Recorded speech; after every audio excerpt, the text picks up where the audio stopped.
Welcome to my channel. Today again we will read about the personality development जो कि semester second में है, Sambalpur university के syllabus में है और ये स्किल एनहांसमेंट कोर्स में है.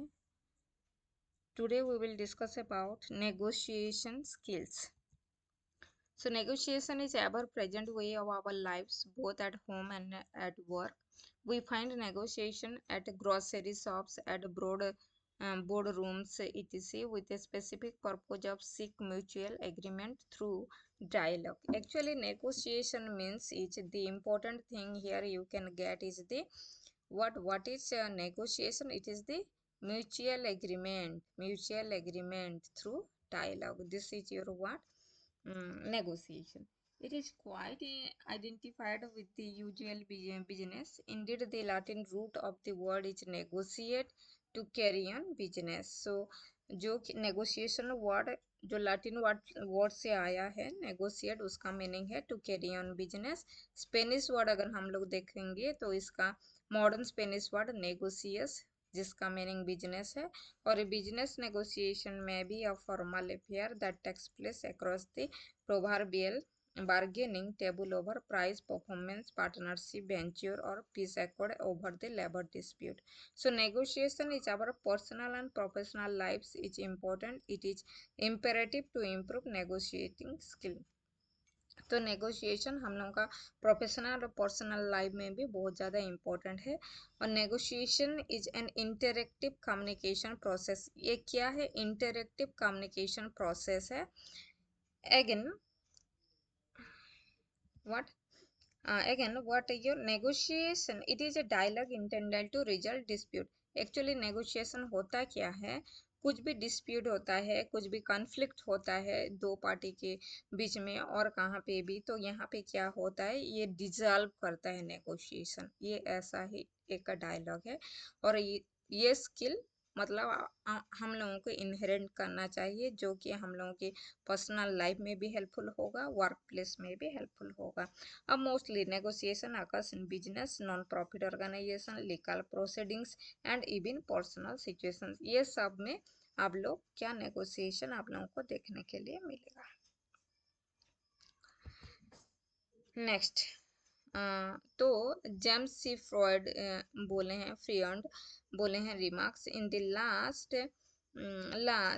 Last analysis you can't learn negotiation techniques from a book और from a lecture, you must actually negotiate. तो ये जो स्किल है हम लोग को कुछ बुक और लेक्चर में नहीं मिलेगा, हम लोगों को बिल्डअप करना होता है. तो एलिमेंट्स क्या क्या है, उसका प्रोसेस है, बिहेवियर है, सब्सटेंस है.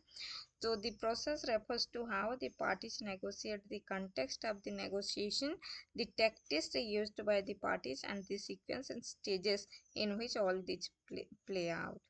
ये प्रोसेस हुआ. Behaviour refers to actually behaviour क्या होता है, हम लोग रिलेशनशिप जो बिल्ड करते हैं ना, वहाँ हम लोगों का बिहेवियर वहाँ से ही पता चलता है.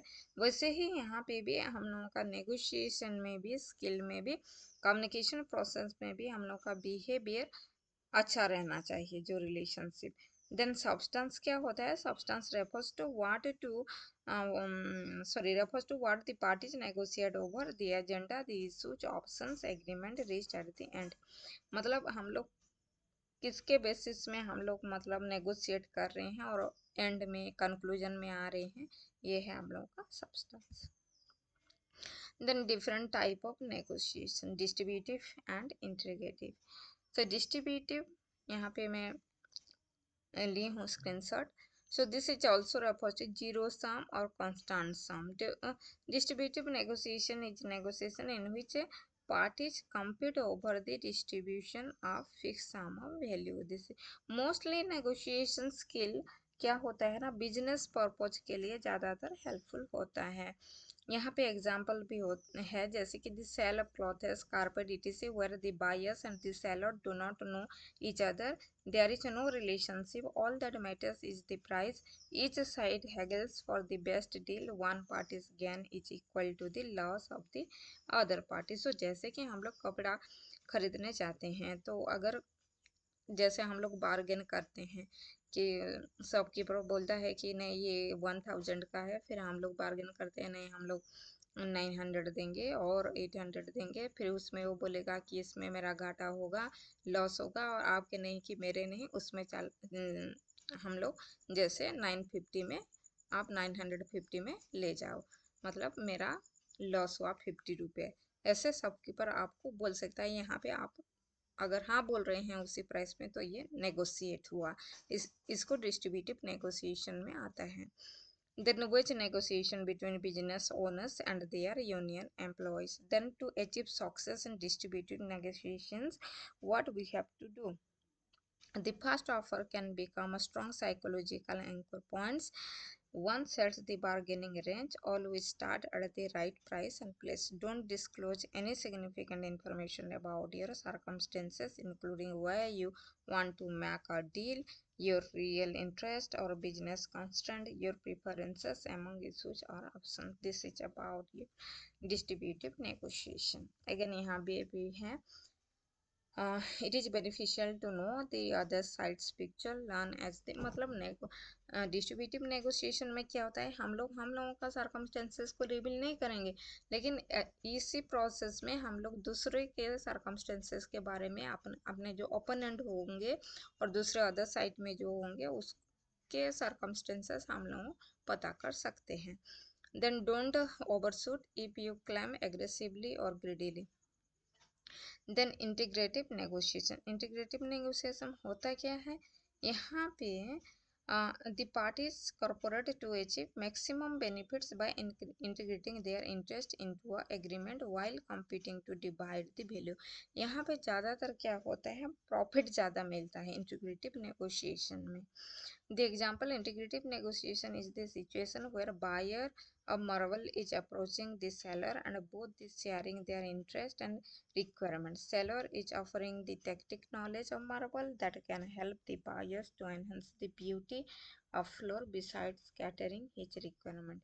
जैसे कि हम लोग मार्बल खरीदने जाते हैं तो जो शॉपकीपर जो बिजनेस होल्डर होंगे वहाँ पे आप लोगों को मार्बल के बारे में ऐसा मतलब एडवर्टाइजमेंट करेंगे और मेरिट्स बोलेंगे कि आप फाइनल क्या होंगे, एग्री कर जाएंगे कि नहीं मुझे लेना है, मेरे फ्लोर को सुंदर करना है, ब्यूटीफुल करना है, और उसमें क्या होता है और मार्बल बिजनेसमैन को क्या होता है, प्रॉफिट होता है. ये है इंटीग्रेटिव. मतलब अगर मान लो मैं बिजनेस ओनर हूँ, किसी भी शॉप के ओनर हूँ, अगर मैं कस्टमर के साथ अच्छे से मतलब मैनिपुलेट कर पाई अपने बातों में और वो मेरे मतलब चीज़ खरीदने के लिए राजी हो जाता है, तो ये है इंटीग्रेटिव नेगोशिएशन. अंडरस्टैंड. सो इसको सक्सेसफुल बनाने के लिए क्या क्या करना होगा, provide significant information about the circumstances and the reasons of making deal. Talk about their, जैसे कि हम लोग मार्बल बिजनेस के जो एग्जांपल यहाँ पे दिया हुआ है कि वो जो मार्बल जो बेचने वाले हैं उन लोग बोलेंगे मेरे शॉप से कम आप लोग को कहीं भी नहीं मिलेगा, और मैं आपको मतलब क्या करूँगी, ट्रांसपोर्ट के भी मतलब कुछ सस्ते में ट्रांसपोर्टेशन भी हेल्प करूँगा, ऐसा टाइप का भी वो बोल पाएगा.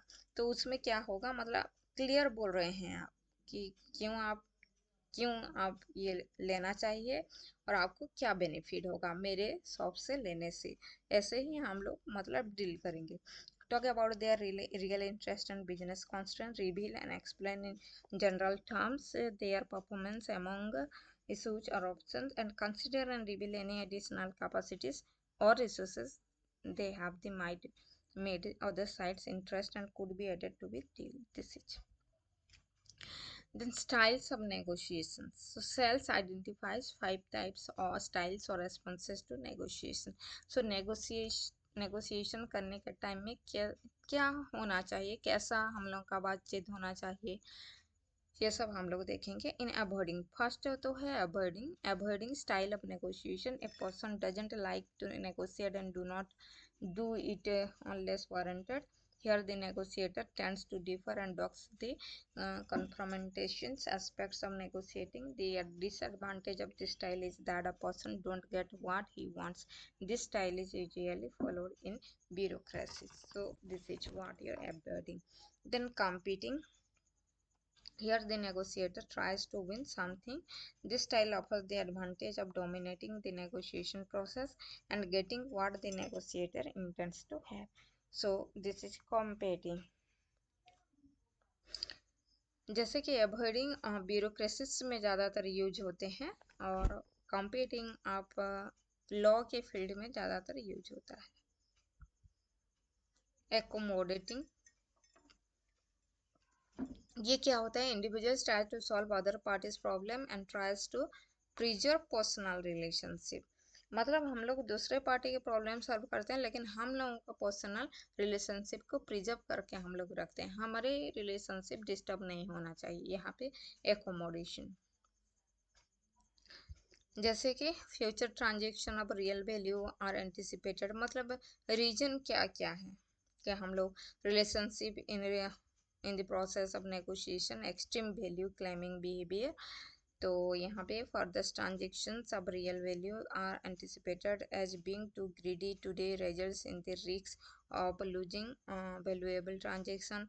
Reciprocity of the other party is expected. A good relationship fosters trust. It helps to reduce the cost of monitoring, compliance, nitpicking, adherence to the terms of agreements. Then collaborating. Collaborating तो आप लोगों को पता है,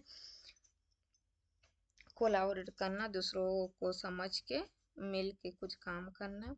Then compromising. Compromise, you know, again it is what मतलब eager to close the deal, arrive at the solution which is fair and equal to all parties. This is your compromise.